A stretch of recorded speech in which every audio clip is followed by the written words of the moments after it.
हमने हमने ये हमने ये अप्लाइड हिस्ट्री स्टार्ट कर दिया था। उसकी टेक्नोलॉजी के बारे में हम समझ गए थे कि किस तरीके से दूसरे दूसरे टेक्नोलॉजी में ये अप्लाइड हिस्ट्री लगता है। ठीक है, कैसे किस तरीके से दूसरे दूसरे टेक्नोलॉजी में अप्लाइड हिस्ट्री लगता है और वो कैसे फील्ड आगे बढ़ता है। ठीक, तो फिर फिलोसॉफी हमने देखा था, अभी ये साइंस। फिलोसॉफी में मतलब क्या होता है कि फिलोसॉफी एक टर्म है। ठीक है,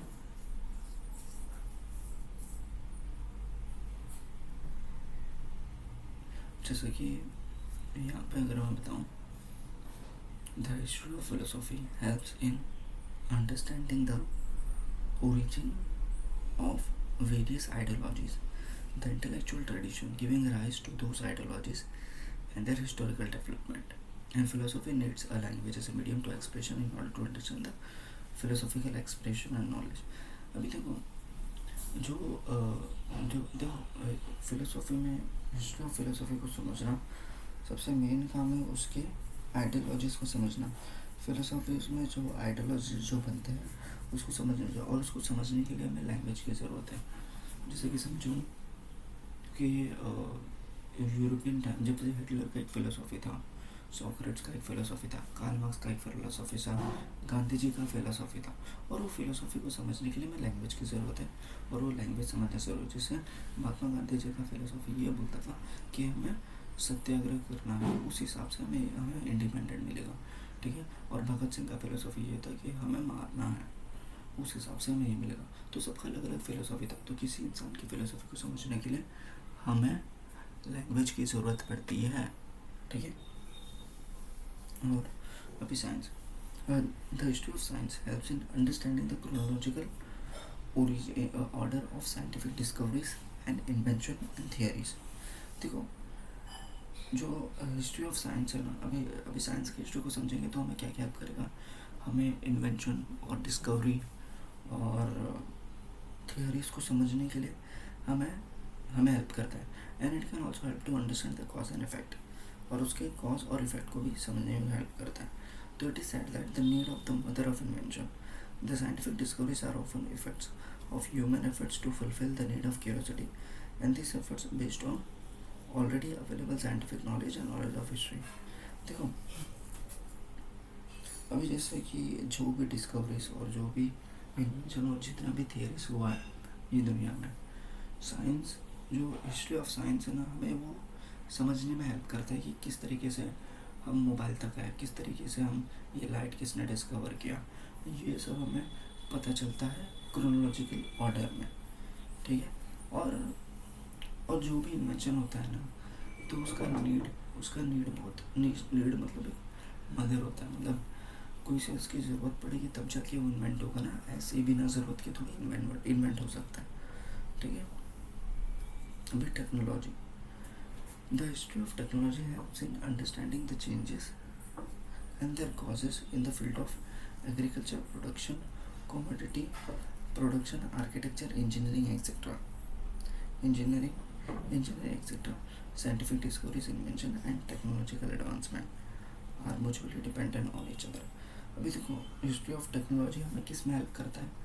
टेक्नोलॉजी का हिस्ट्री हमें क्या समझने में हेल्प करता है, हमें ये समझने में हेल्प करता है कि जो भी चेंजेस और उसके कॉजेज़, और एग्रीकल्चर फील्ड में, जैसे कि एग्रीकल्चर फील्ड में जो भी चेंजेस और उसके कॉजेज, एग्रीकल्चर फील्ड में, प्रोडक्शन फील्ड में, कमोडिटी फील्ड में, आर्किटेक्चर और इंजीनियरिंग, और देखो टेक्नोलॉजिकल और साइंस एक से साथ में चलते हैं। Knowledge of science and technology was very important in every step of making stone tools to agriculture, production and evolution of mankind. अभी जैसे कि पुराने टाइम पे हम जब इवॉल्व हुए थे तो हमने क्या बनाया था, हमने सबसे पहले टेक्नोलॉजी बनाया था कि किस तरीके से हमें हंटिंग करना है, हंटिंग एंड गैदरिंग के टाइम में स्टोन टूल्स बनाया था।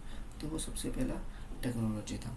And later the advancement of science promoted the mechanisation of production, and it is necessary to know the history of development of technology. अभी इंडस्ट्री और commerce, देखो नाम से यहाँ पे समझ पड़ रहा है, इंडस्ट्रीज, फैक्ट्री और commerce in the field of mutual social transaction expands with the growth of industry and trade. It is also promote the continuous development of network culture and interaction, an integral part of international commercial management. It is essential to understand the history of this process. अभी देखो हमें ये देखो हमें एक simple example में बता दो, इंडस्ट्री और कॉमर्स जो है, ठीक है, इंडस्ट्री और जो कॉमर्स है, ठीक है, इसे समझने में, इसकी हिस्ट्री को समझने में हमें क्या मिलेगा, इसकी हिस्ट्री को समझने से हमें ये हेल्प होगा कि हम कैसे कल्चर ट्रांसैक्शन हुआ, कैसे सोशल ट्रांसैक्शन हुआ, ये समझने में हमें मदद मिलेगी.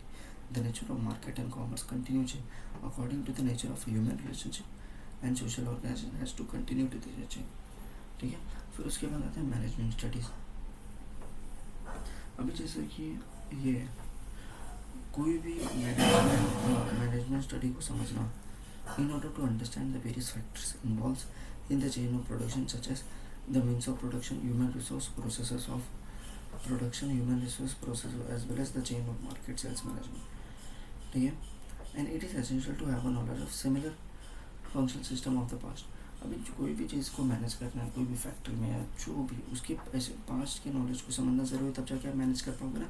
जैसे ये क्लासेस हैं, ये क्लासेस को चलाने के लिए जो भी जिस हिसाब से हम चला रहे तो कहीं ना कहीं हम पुरानी चीज़ों को अप्लाई कर रहे हैं.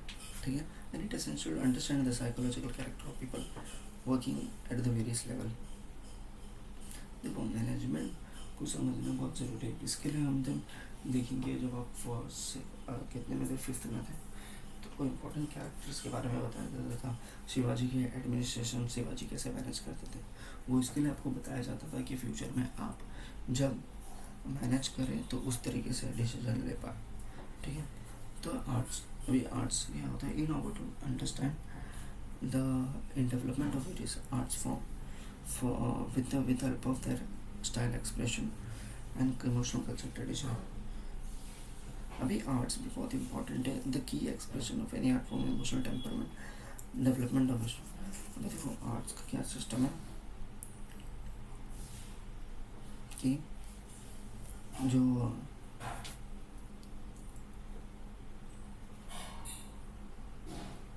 तुम्हारा जो आर्ट्स है, जैसे कि पेंटिंग हो गया, ड्राइंग हो गया, और बहुत सारे परफॉर्मिंग आर्ट्स हो गए.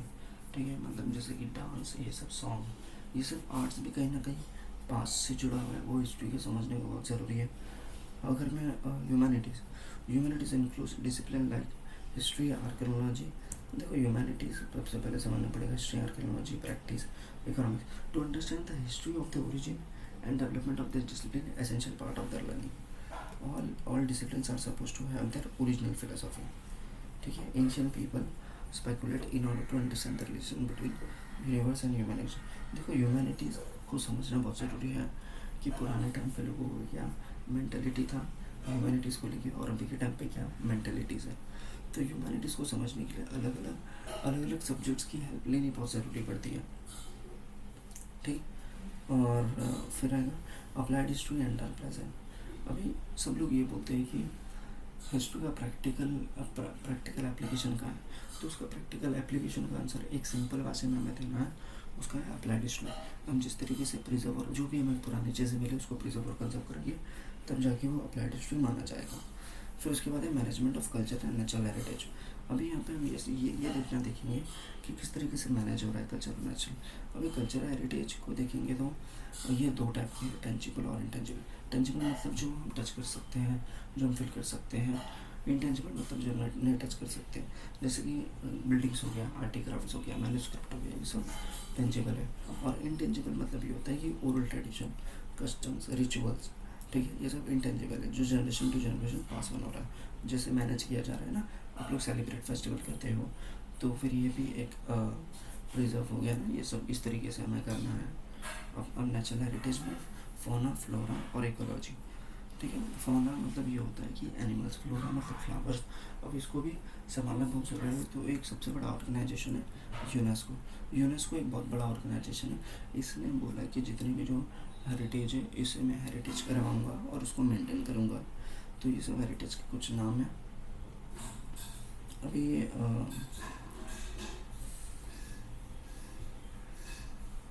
हेरिटेज के कुछ नाम हैं, ठीक है।